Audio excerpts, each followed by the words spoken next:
আসসালামু আলাইকুম। এমপিওভুক্ত শিক্ষকদের বকেয়া উৎসব ভাতা নিয়ে সুখবর রয়েছে। তো এই বিষয়ে আজকে ভিডিওতে বিস্তারিত তুলে ধরব। আপনারা ভিডিওটি প্রথম থেকে শেষ পর্যন্ত বিস্তারিত দেখলে বুঝতে পারবেন আশা করি। এবং চ্যানেলে যারা নতুন, চ্যানেলটি দয়া করে সাবস্ক্রাইব করে পাশে থাকবেন নিত্য নতুন শিক্ষকদের আপডেট খবর পেতে। তো চলুন শুরু করা যাক।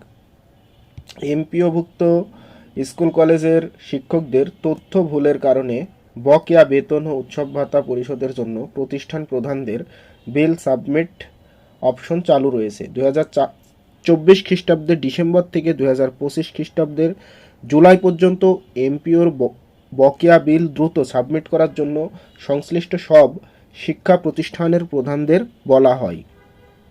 সোমবার মাধ্যমিক ও উচ্চশিক্ষা অধিদপ্তরের মাউসির এক চিঠিতে এ তথ্য জানানো হয়েছে। অধিদপ্তরের ইএমআইএস সেলের এক কর্মকর্তা দৈনিক শিক্ষা .comকে বলেন, আমরা এর আগেও শিক্ষকদের বকেয়া বেতনের বিল সাবমিটের জন্য বলা হয়েছিল, তবে 1779 জন শিক্ষকের মধ্যে 665 জন সাবমিট করেছেন। ফলে আমরা ফের বিল সাবমিটের সুযোগ দিচ্ছি। এবার সময়সীমা বাধা নেই, সব সময় তারা বিল সাবমিট দিতে পারবেন। এতে বকেয়া উৎসব ভাতার বিলও সাবমিট করা যাবে। চিঠিতে আরও বলা হয়, অধিদপ্তর অধীন শিক্ষা প্রতিষ্ঠানের এমপিওভুক্ত জনবলের টাকা ইএফটিতে ডিসেম্বর 2024 থেকে জুলাই 2025 মাস পর্যন্ত সরাসরি শিক্ষক কর্মচারীদের স্ব ব্যাংক নম্বরে পাঠানো হয়েছে।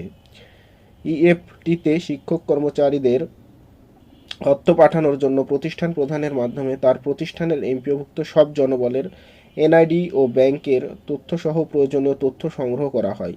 প্রতিষ্ঠান প্রধানের কাছ থেকে প্রাপ্ত তথ্য আইবাস ডাবল প্লাস সিস্টেমের মাধ্যমে যাচাই করা হয়। আইবাস ডাবল প্লাস সিস্টেমের যাচাইয়ে যেসব জনবলের তথ্য ইনভ্যালিড হয়েছিল এবং পরবর্তীতে তথ্য সঠিক হয়, বেতন সচল হয়েছে, তাদের বকেয়া বেতন দিতে বিল সাবমিট অপশন যুক্ত করা হয়েছে।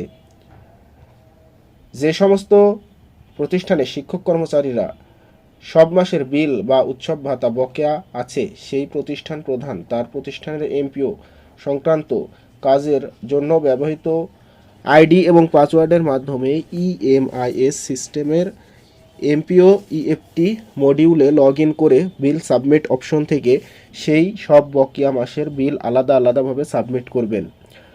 প্রতিষ্ঠান প্রধানের দাখিলকৃত তথ্যের ভিত্তিতে শিক্ষক কর্মচারীদের বকেয়া অর্থ পাঠানো হবে। উল্লেখযোগ্য, ইএফটি সিস্টেম চালু হওয়ার পর ডিসেম্বর 2024 মাস থেকে জুলাই 2025 মাস পর্যন্ত ইএফটির তথ্য ভুলের কারণে সৃষ্ট বকেয়া যদি কোনো শিক্ষক কর্মচারী অনলাইন এমপিও আবেদনের মাধ্যমে ইতোমধ্যে নিয়ে থাকেন, তাদের বকেয়া বিল সাবমিটের সময় তাদের ক্ষেত্রে পেমেন্ট নেই অপশন দিতে হবে।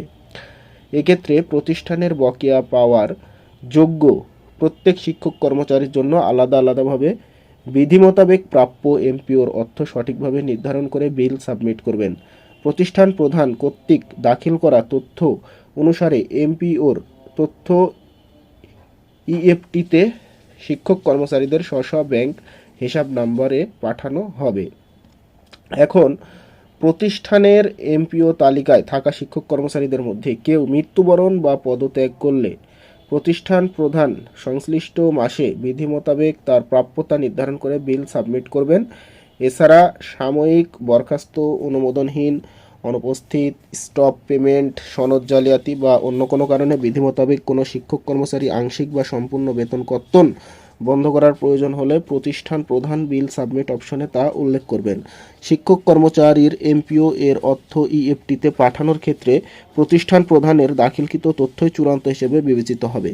ভুল তথ্যের কারণে কোনো শিক্ষক কর্মচারীর এমপিও এর অর্থ ইএফটিতে পাঠানো না হলে বা অতিরিক্ত অর্থ পাঠানো হলে তার দায়ভার প্রতিষ্ঠান প্রধানের ওপর বর্তাবে।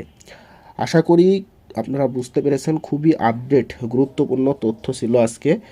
বেতন যাদের বকেয়া ছিল তাদের কি করতে হবে সেই বিষয়ে তারা নির্দেশনা দিয়েছে। আমি পড়ে শোনালাম, আশা করি আপনারা বুঝতে পেরেছেন। যারা শেষ পর্যন্ত ভিডিওটি দেখেছেন সকলকেই ধন্যবাদ। আসসালামু আলাইকুম।